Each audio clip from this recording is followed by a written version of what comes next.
날 채우네. 주는 내게 있네. 그대로 날 채우네. 성경의 숲을 걷다 오늘은 느헤미야 9장입니다.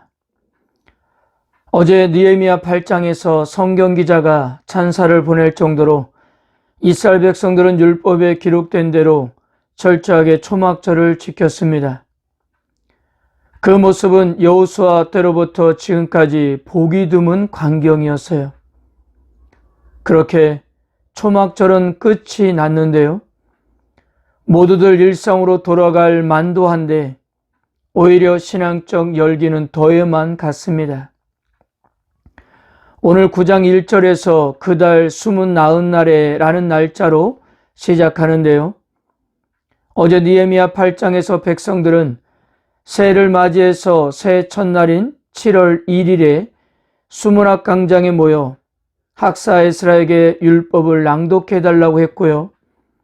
여기에 에스라는 율법을 낭독하고 레인들로 하여금 그 말씀을 깨닫게 해 주었습니다. 그때 하나님의 말씀으로 감동되었던 종교 지도자들이 다음날 7월 2일에 다시 에스라에게 와서 율법의 말씀을 더 밝히 알고자 했고, 율법의 초막절을 지켜야 한다는 것을 알고 7월 15일에서 21일까지 철저하게 초막절을 지켰습니다. 그리고 어제 8장 18절에 이렇게 기록하고 있어요. 무리가 이레 동안 절기를 지키고 여덟째 날에 규례를 따라 성회를 열었느니라. 즉 7월 21일까지 절기를 지키고 율법의 규정대로 그 다음날 22일에 성회를 연 것입니다. 그리고 하루가 지나고 그달 즉 7월 24일에 백성들이 다시 모였던 것입니다.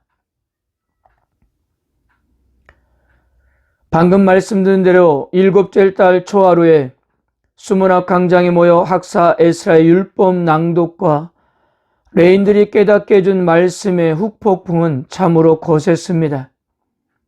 장엄하게 선포되는 하나님의 말씀에 감격해서 울었고, 이어 말씀 앞에 자신들을 비춰보니 못난 모습이 고스란히 드러나 회개의 눈물을 흘렸습니다. 율법의 회복을 위해 초막절을 지키고 첫날부터 마지막 날까지 에스라가 하나님의 율법을 선포했으니 아마도 이래서는 안 되겠다고 싶었는지 이제 이스라엘 온 공동체 전부가 회개 운동에 돌입하게 되었던 것입니다.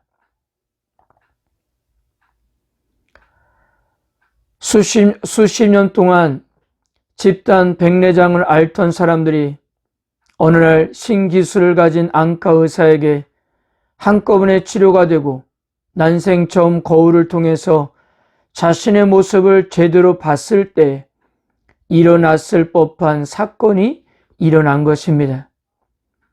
말씀을 깨달을수록 자신들이 얼마나 율법대로 살지 못했는가를 깨닫고 슬퍼하지 않을 수가 없었던 것입니다.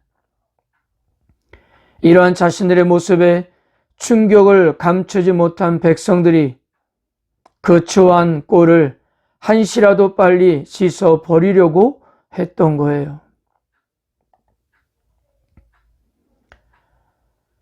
백성들은 자신들이 하나님과의 관계를 얼마나 중요시 여기며 앞으로 하나님과의 올바른 관계를 맺기를 얼마나 열망하고 있는가를 보여주기 위해 그들의 삶에 이래저래 깊숙이 들어와 있는 모든 이방인들과의 교제를 정리했고요. 또한 불명예의 유산을 물려준 조상들의 죄까지도 자신들이 대신 자복했습니다. 그 모든 죄를 뭉뚱그려 용서받으려는 것이 아니었어요.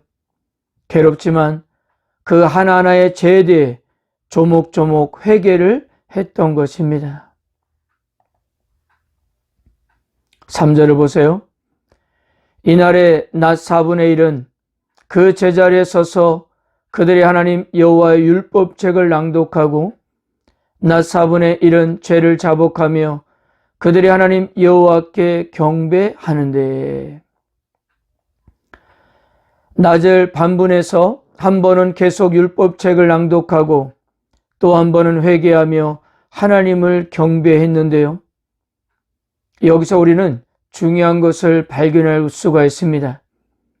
진정한 회개와 경배가 어디서부터 출발해야 하는지를 보여주고 있다는 거예요. 진정한 회개와 경배는 언제나 말씀의 깨달음에서 시작된다는 사실입니다. 하나님의 말씀이 자기 내면을 깊이 돌아보게 해줄 때 진정한 회개가 따르고요. 그 과정이 끝난 후에는 당연히 감사와 찬양과 경배가 뒤따를 수밖에 없는 것입니다. 물론 은혜를 받는 일은 중요하긴 하나 분위기에 편승해서가 아니라 먼저 말씀에 따른 은혜여야 한다는 것입니다. 말씀이 없으면 회개하려고 해도 자기 모습이 보이지 않고요. 말씀이 없으면 경배하려고 해도 참 마음이 생기지 않는 거예요. 본질적인 것이 우리 마음에 채워져야 그 모두가 가능해질 수가 있는 것입니다. 우리의 믿음의 본질은 하나님의 말씀인데요. 그 말씀이 깨달아져야 회개와 감사와 경배가 이어질 수가 있는 것입니다. 백성들의 거국적인 회개 운동이 일어난 그 자리에 새로운 일이 진행되고 있었는데요. 그것은 그들의 신앙 고백이 시작되었던 것입니다. 5절에서 38절까지 레인 중 누군가가 외쳤을 이 고백은 하나님께 드리는 대표 기도의 형식을 띠고 있지만 그 자체가 경배요 신앙 고백이었던 것입니다. 그 고백이란 믿음의 조상인 아브람 때부터 지금 이 순간까지 하나님이 어떻게 자신들을 인도하시고 돌보셨는지를 기억해내는 일이었습니다. 그 수많은 세월 동안 이스라엘 백성이 한 것이라고는 하나님께 순종하지 않고 반역하고 등을 돌리는 일뿐이었는데요. 그런데 그런 역사 속에서 대략 되짚어 보는 것만으로도 그들은 하나님의 보호와 구원의 손길을 진지하게 느낄 수가 있었던 것입니다. 사랑하는 성도 여러분, 지금까지의 삶을 기억해 보세요. 그리고 그 기로의 장면들을 펼쳐서 하나하나를 살펴보세요. 하나님의 은혜와 섭리, 우리를 향하신 그분의 눈물, 우리 마음을 어루만지시는 그분의 정성스러운 손길이 장면마다 진지하게 배어 있을 것입니다. 그것을 생각하고 기억할 수 있는 것만으로도 여러분들은 이미 복받은 인생임을 믿으시길 바랍니다. 은혜가 족한 이는 바로 여러분들이십니다. 사랑은 다른 것이 아니라 기억하고 생각하고 있는 것을 고백하는 거예요. 그것만으로도 우리 하나님은 춤을 추실 것입니다.